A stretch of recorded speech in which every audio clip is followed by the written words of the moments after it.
Now we going to understand the difference between job enrichment and job enlargement. हमने इन दोनों terms को अलग अलग समझ लिया। अब इन दोनों टर्म्स के बीच में डिफरेंस क्या है, क्योंकि कई बार हम लोग कंफ्यूज हो जाते हैं कि जॉब एनरिचमेंट क्या होता है और जॉब एनलार्जमेंट क्या होता है। तो हम क्लियरली उसको यहाँ पे समझने की कोशिश करते हैं। तो पहले है हम देखेंगे किस बेसिस पे उसको हम डिफरेंशिएट कर रहे हैं। पहला है जॉब लोडिंग, है ना, कि जॉब लोडिंग किस तरीके से हो रही है। जॉब एनरिचमेंट में कैसी होती है, there is vertical loading of functions and responsibilities. क्योंकि यहाँ पे हम क्या कर रहे हैं, उनको थोड़ी ज्यादा अथॉरिटी दे रहे हैं, ज्यादा पावर दे रहे हैं, ज्यादा फ्रीडम दे रहे हैं टू मेक डिसीजंस। तो यहाँ पे कहीं ना कहीं हम वर्टिकल लोडिंग फंक्शंस की बढ़ा रहे हैं, राइट। तो यहाँ पे वर्टिकल लोडिंग आता है जॉब एनरिचमेंट में। जॉब एनलार्जमेंट में क्या होता है, हॉरिजॉन्टल लोडिंग एंड एक्सपेंशन। क्योंकि हम जॉब एनलार्जमेंट में क्या कर रहे थे, याद करो, हम नंबर ऑफ टास्क या नंबर ऑफ ड्यूटीज और एक्टिविटीज को इंक्रीज कर रहे हैं। तो उसमें क्या होता है, जो व्यक्ति 2 काम कर रहा है वो 5 काम या 6 काम करने लगता है। तो ये हॉरिजॉन्टल एक्सपेंशन होता है, इसलिए उसे हॉरिजॉन्टल लोडिंग कहा जाता है, जॉब एनलार्जमेंट। नाउ हमारा सेकंड बेसिस क्या है, पर्पस। पर्पस क्या है जॉब एनरिचमेंट का, it makes the job lively, challenging and satisfying, है ना। आपको यहाँ पे चैलेंज ज्यादा मिलता है, आपका जो टास्क जो पहले था उसमें उसके चैलेंजेस बढ़ जाते हैं, और उनको अचीव करने के बाद you can get more satisfaction, right. और जॉब एनलार्जमेंट में क्या करते हैं हम, it seeks to reduce the monotony of repetitive jobs. तो जॉब एनलार्जमेंट हम क्यों करते हैं, कि जो एम्प्लॉय उन 2 काम को करते करते बोर हो गया है, तो हम उसकी वैरायटी बढ़ा रहे हैं। तो 2 की जगह हमने उसके टास्क को 5 कर दिया, भाई जो उसकी बोरियत है वो दूर हो और उसे कुछ नया काम करने का भी मौका मिले, ताकि वो बोर्डम या मोनोटोनी फील न करे, राइट। ये पर्पस होता है दोनों का। Now the third point is skills necessary. Job enrichment के केस में employment of a more refined skill initiative and innovation. यहाँ पे हमको ज्यादा रिफाइंड स्किल सेट की रिक्वायरमेंट रहती है ना। यहाँ पे आपको इनिशिएटिव लेते आना चाहिए, you need to be innovative in the way you are working, right. Job enlargement में क्या होता है, यहाँ पे कोई ऐसा बहुत स्पेशलाइज स्किल एक्वायर करने का रिक्वायरमेंट नहीं होता है, बहुत ज्यादा आपको रिफाइंड स्किल्स नहीं चाहिए होती। क्योंकि जो हम आपकी रिस्पॉन्सिबिलिटी, जो हम आपके टास्क इंक्रीज कर रहे हैं वो कहीं ना कहीं रिलेटेड रहते हैं, तो उसमें बहुत ज्यादा एक्सपर्टाइज स्किल की जरूरत नहीं होती। जो स्किल आपके पास है उसको आप यूज करते हुए उनको आप परफॉर्म कर सकते हो, एक्स्ट्रा टास्क जो आपकी जॉब में ऐड हो। And the fourth point is direction and control. Job enrichment में क्या होता है, सेल्फ डायरेक्शन और कंट्रोल रहता है, and employment of own capabilities, no और लेस एक्सटर्नल डायरेक्शन और कंट्रोल। बिकॉज जॉब एनरिचमेंट में आपको खुद ही कंट्रोल दे दिया ना, आपका कंट्रोल खुद ही बढ़ा दिया है। तो यहाँ पे आप खुद से सब चीजों को डायरेक्ट करने की, कंट्रोल करने की कोशिश करते हो और चीजों को मैनेज करते हो। लेकिन जॉब एनलार्जमेंट के केस में it necessitates external direction and control. यहाँ पे आपको बाहर से डायरेक्शन और कंट्रोल की रिक्वायरमेंट होती है ना। कहीं ना कहीं दूसरे लोग आपको बताते हैं कि इस तरीके से काम करो, आप सही कर रहे हो या नहीं, ये दूसरे लोग आपको गाइड करते हैं। तो मेजर यही डिफरेंस होता है जॉब एनरिचमेंट और job enlargement, right. I hope it must be clear. Now we going to see the current issues in job design. अभी तो हमने देख लिया क्या अप्रोचेस होती हैं, जॉब डिजाइनिंग क्या होता है, किस तरीके से करना चाहिए। लेकिन अब ये जॉब डिजाइनिंग करते समय कुछ इश्यूज भी सामने आते हैं। तो वो क्या इश्यूज हैं, सबसे पहला है telecommuting, work from home, है ना। आजकल वर्क फ्रॉम होम बहुत चल रहा है। तो वर्क फ्रॉम होम में क्या होता है कि हम घर पे ही बैठ के अपने ऑफिस का सारा काम करते हैं, है ना, यूजिंग द टेक्नोलॉजी टुडे। और ये पैंडेमिक के टाइम में सबसे ज्यादा ट्रेंड में आया है वर्क फ्रॉम होम, है ना। क्योंकि we were not allowed to go out because of the virus.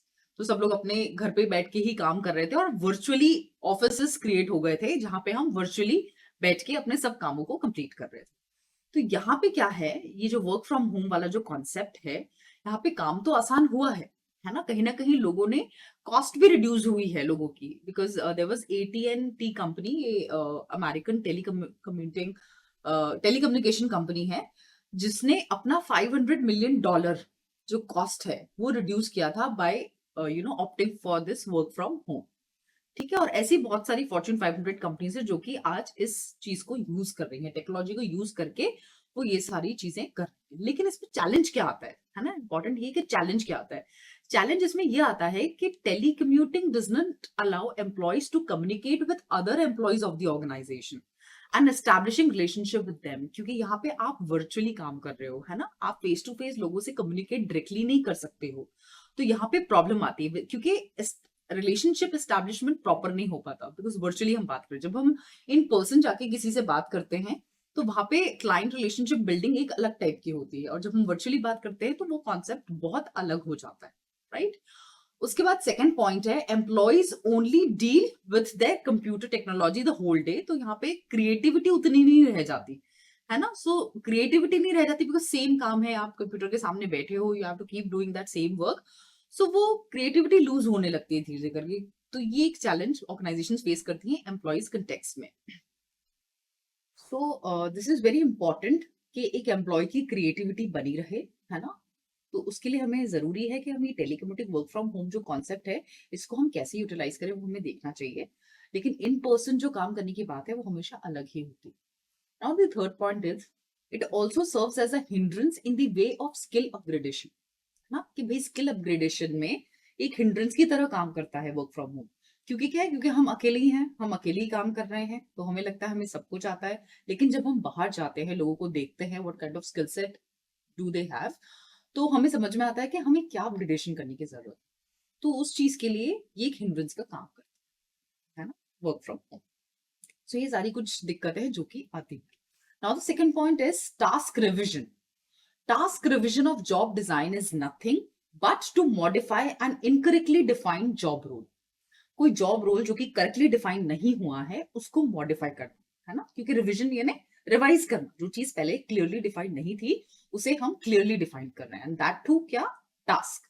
It assumes that if the job role is correctly defined then behaviour of the employee fits the role and in turn job performance tends to be high. अगर job role clearly defined होगा तो जो employ का behaviour है वो उस role में fit in सही तरीके से बैठ पाएगा और सही जॉब परफॉर्मेंस मिलेगा। Because this is very important कि जो जॉब रोल है वो एम्प्लॉय को क्लियर हो कि उसका जॉब रोल है क्या, तभी वो परफॉर्मेंस दे पाएगा अच्छी। अगर उसको क्लैरिटी नहीं है या कुछ कंफ्यूजन है तो उसका परफॉर्मेंस अच्छा कभी नहीं होता। जैसे किसी ऑर्गेनाइजेशन में इस टाइप से जॉब डिजाइन हुई है कि उसके रिपोर्टिंग बॉस दो आ रहे हैं, मान लो, है ना, तो जब वो दो लोगों को रिपोर्ट करेगा तो it becomes very difficult for that employee कि भाई एक जो बॉस है वो कुछ और करने के लिए उसको कह रहा है, जो दूसरा बॉस है वो उसको कुछ और करने के लिए कह रहा है, तो कहीं ना कहीं उसका जॉब रोल क्लियरली डिफाइंड नहीं है कि उसको क्या काम करना है और किसको रिपोर्ट करना है एग्जैक्टली। तो वहां पे ये जो है उसके जॉब रोल रिविजन की जरूरत आती है, उसके टास्क रिविजन की जरूरत आती है कि भाई उसको क्या काम करना है एग्जैक्टली और उसे किसे रिपोर्ट करना है और किस तरीके से उसे काम करना है। So this is something very important, क्योंकि वहां कंफ्यूजन रहेगा तो उसका परफॉर्मेंस अच्छा कभी नहीं आ सकता, ठीक है। सो आपकी जॉब रोल और आपकी जॉब एक्सपेक्टेशन एकदम क्लियर होनी चाहिए, तभी जाके आप जॉब परफॉर्मेंस सही तरीके से निकाल सकते हो। फिर आएगा जॉब टेक्नो स्ट्रेस। अब ये जॉब टेक्नो स्ट्रेस क्या है? Techno stress term, this is made up of two, technology and stress. So this is somewhere related with technological stress at job, है ना। टेक्नो स्ट्रेस जो है ये लेटेस्ट टेक्नोलॉजी के अराउंड रिवॉल्व करता है और ये कहीं ना कहीं एम्प्लॉय की परफॉर्मेंस को मॉनिटर करता है जब वो when they choose to work from home, है ना। तो उस कंटेक्स्ट में हम देखते हैं कि एम्प्लॉय कैसा काम कर रहा है, क्या काम कर रहा है, क्योंकि उसको टेक्नोलॉजी से ही रिलेटेड काम करना है। तो कई बार क्या होता है हम सिस्टम पे बहुत देर तक काम करते हैं तो एक अजीब सा स्ट्रेस फील करने लगते हैं, राइट। और वो काम जो है that is related with our work, तो काम तो हमें करना है। तो इसलिए उसे कहा गया है जॉब टेक्नो स्ट्रेस, जो स्ट्रेस हम फील करते हैं while performing our job using technologically, using technology. So, because of enabling information technology, employees' performance can be electronically monitored even when employees are not aware of such arrangement. ये चीज हम सभी को पता है कहीं ना कहीं कि जब भी हम काम करते हैं सिस्टम पे तो हमारी एक्टिविटीज को इलेक्ट्रॉनिकली मॉनिटर किया जा सकता है। तो इस टाइप का अरेंजमेंट हर ऑर्गेनाइजेशन में होता है। And the electronically monitored performance helps organisation pay by performance to the employee. तो इस टाइप से जो इलेक्ट्रॉनिकली मॉनिटर्ड परफॉर्मेंस रहते हैं उसमें ऑर्गेनाइजेशन क्या करती हैं, वो पे बाय परफॉर्मेंस लेके आती है कि भाई एम्प्लॉय जितना परफॉर्म करेगा हम उसको उतना पे करेंगे, क्योंकि वो उसके परफॉर्मेंस को इलेक्ट्रॉनिकली कहीं ना कहीं मॉनिटर कर रही होती है, राइट। तो ये पूरा था। अब इसमें एक एग्जाम्पल के थ्रू और समझते हैं। The use of electronic bulletin boards as a forum for spreading rumors of likely layoff in the organization may cause feeling of uncertainty and anxiety leading to stress to many employees। जैसे कोई electronic bulletin board है, वहां पे किसी ने rumour फैला दिया कि भाई ऑर्गेनाइजेशन में ले ऑफ हो रहा है, तो उससे क्या होगा, सबको डर लगेगा भाई हमारी जॉब सेफ है कि नहीं, कहीं हमें तो ले ऑफ नहीं कर रहे हैं, तो एक अजीब सा स्ट्रेस सिचुएशन पूरी ऑर्गेनाइजेशन में क्रिएट हो जाएगी। Yes, the same electronic board can also be used as an important source of information disseminating among employees. लेकिन हम उस इलेक्ट्रॉनिक बोर्ड को एक पॉजिटिव तरीके से भी यूज कर सकते हैं, जहां पे हम इंपॉर्टेंट ऑफिशियल इंफॉर्मेशन को डिस्प्ले करें, इंपॉर्टेंट इंफॉर्मेशन को लोगों तक एट वन गो पहुंचा सकते हैं। लेकिन मान लो कभी किसी ने उस चीज को इस तरीके से यूज किया, तो that will going to be a techno stress situation, है ना, stress created due to technology at the work place और एट द जॉब। ये होता है जॉब टेक्नो स्ट्रेस। तो ये इसको भी हमें रिड्यूस करना चाहिए। आजकल बहुत सारी स्ट्रेस मैनेजमेंट टेक्निक्स आ गई हैं, है ना। और इनफैक्ट कंप्यूटर्स पे भी जब हम काम करते हैं तो उसमें एक टाइम फ्रेम रहता है कि अगर आपने इतने मिनट या इतना घंटा काम कर लिया है, so it's time for you to break 15-20 minutes, you should take a break, go out, take some fresh and then may be you can start. एक वो ब्रेक होना बहुत जरूरी होता है, सो दैट एक वो स्ट्रेसफुल सिचुएशन आपके अंदर न क्रिएट हो। Now the fourth point is knowledge work. With change in notion of work from mass production of tangible items to intangible ones like innovations and inventions, pattern of job design has also undergone changes. अब क्या हुआ है, ये जो concept था, पहले क्या माना जाता था कि टैंजिबल आइटम्स का अगर हम मास प्रोडक्शन कर रहे हैं तो उसके बारे में आपको नॉलेज होना चाहिए। लेकिन आजकल इनटैंजिबल आइटम्स भी हैं, कैसे हम नए नए इनोवेशंस कर रहे हैं, इन्वेंशंस कर रहे हैं। तो इस कंटेक्स्ट में क्या हो रहा है, हमारी जॉब डिजाइन बदलती जा रही है ना। और आज हमारा सर्विस इंडस्ट्री भी बहुत ज्यादा प्रोपगेट कर रही है, बहुत ज्यादा आगे बढ़ती जा रही है। तो वहां पे भी जिस टाइप की हमको जॉब जॉब नॉलेज रिक्वायर्ड है या वर्क नॉलेज रिक्वायर्ड है, उसका हमें ध्यान रखना होगा। उसका जो पैटर्न है वो अलग है ना। तो जॉब डिजाइनिंग जो एक ऑर्गेनाइजेशन के लिए रहेगी, वो मे बी फिट इन न हो दूसरी ऑर्गेनाइजेशन के लिए, और मे बी वो फिट इन न हो किसी और इंडस्ट्री के लिए। तो आपके वर्क की प्रॉपर नॉलेज होना बहुत जरूरी है वाइल डिजाइनिंग दी जॉब्स। सो इसको बोला है उन्होंने knowledge work. You should be knowledgeable about what kind of work your organization is performing, and you should keep that in consideration while designing the jobs. Now next point is alternative work pattern. So ये alternative work pattern क्या है, यहाँ पे concept आता है job sharing का। Job sharing में क्या होता है, people share the full time job. अब कैसे लोग शेयर करेंगे अपनी फुल टाइम जॉब को, या तो ये हो सकता है कि each working half a day 5 days a week. दो लोग हैं जो हाफ ऑफ डे काम कर रहे हैं 5 दिन इन अ वीक। इस तरीके से उन्होंने अपनी एक जॉब को शेयर किया हुआ है। या फिर each working 2 or 3 full days a week. उन्होंने पूरे वीक को डिवाइड कर लिया। मान लो 6 दिन काम करते हैं, तो 3 दिन एक एम्प्लॉय काम करेगा और 3 दिन दूसरा एम्प्लॉय करेगा उसी सेम जॉब। एक और कंडीशन क्या हो सकती है, each working every other week. उन दोनों ने डिसाइड कर लिया कि एक वीक मैं काम करूंगा, दूसरे वीक तुम काम करो। इस तरीके से उन्होंने अपनी एक जॉब को डिस्ट्रीब्यूट कर लिया। Fourth condition, each working alternate months और सीजन्स। उन्होंने ऐसे डिवाइड कर लिया कि हम इस महीने मैं काम करूंगा, अगले महीने आप काम करना, या इस सीजन मैं काम करूंगा, अगले सीजन आप काम करना। तो इस तरीके से उन दो एम्प्लॉयज ने एक जॉब को अपने बीच में अपनी टर्म्स एंड कंडीशंस पे उसको डिवाइड कर लिया, या फिर अपनी जॉब्स को शेयर कर लिया। इसको बोला जाता है जॉब शेयरिंग या फिर अल्टरनेटिव वर्क पैटर्न। अब इस टाइप की जॉब शेयरिंग कहाँ कहाँ होती है, जनरली ये होती है लीगल, एडवर्टाइजिंग या फाइनेंशियल सर्विस सेक्टर में। वहां पे ये जॉब शेयरिंग कॉन्सेप्ट बहुत दिखा जाता है। इसके इसके अपने कुछ एडवांटेजेस और डिसएडवांटेजेस हैं। तो पहले देखते हैं हम एडवांटेजेस क्या है। इसका एडवांटेज ये है कि it helps us to retain our valued employees, जो कुछ अपने पर्सनल रीजंस की वजह से फुल टाइम काम नहीं करना चाहते, वो पार्ट टाइम काम करना चाहते हैं। और आप चाहते हो कि वो वर्कर बहुत अच्छा है, वो अगर पार्ट टाइम भी काम करेगा तो हमें बहुत अच्छे रिजल्ट्स देगा, तो वो एम्प्लॉय आपका काम छोड़ के न जाए, उसके लिए हम ये जॉब शेयरिंग पैटर्न एप्लीकेबल कर सकते हैं, राइट। और जो मेटर्निटी लीव पे जाती हैं फीमेल्स, उनके लिए भी हम अगर ये वाला कॉन्सेप्ट अप्लाई करें, तो उनकी जो मेटर्निटी लीव है वो उतना बड़ा ना देखें, हम उसको शॉर्ट फॉर्म मतलब शॉर्टन अप करके इस तरीके से शेयर कर दें कि उनके लिए डिस्कम्फर्ट नहीं हो, दे शुड बी कंफर्टेबल। बाकी जो उनके लीगल बेनिफिट्स बनते हैं मेटर्निटी लीव के, वो तो उनको खैर मिलेंगे ही मिलेंगे, उसमें कोई बात नहीं है। लेकिन हाँ, अगर वो रेस्ट के लिए थोड़ा सा समय चाहती हैं, तो वो जॉब शेयरिंग पैटर्न पे काम करके इस चीज को मतलब सॉर्ट आउट कर सकती हैं। and it also suits to the needs of older employees who want to fast into retirement by shortening their working days. ये उनके लिए भी काफी हेल्पफुल है जो कि ओल्डर एम्प्लॉयज हैं, जो कि बस अपना उनका रिटायरमेंट होने ही वाला है और वो रिटायर होके जाने ही वाले हैं, तो वो अपने वर्किंग डेज को थोड़ा सा शॉर्टन अप करना चाहते हैं, तो उस कंटेक्स्ट में भी वो ये जॉब शेयरिंग कंसेप्ट को अप्लाई कर सकते हैं।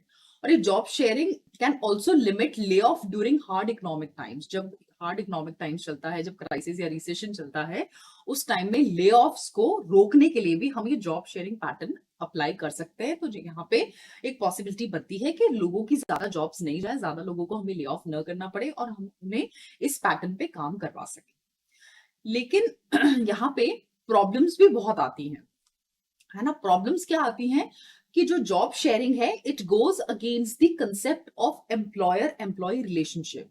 जो एक्चुअली में एक एम्प्लॉय और एम्प्लॉयर का रिलेशनशिप होता है, उसके उस कॉन्सेप्ट के अगेंस्ट में जाता है। कैसे जाता है ये अगेंस्ट में? क्योंकि एक सिंगल जॉब जिसे 2 से ज्यादा लोग संभाल रहे हैं, ये कॉन्सेप्ट काफी स्ट्रेंज साउंड करता है।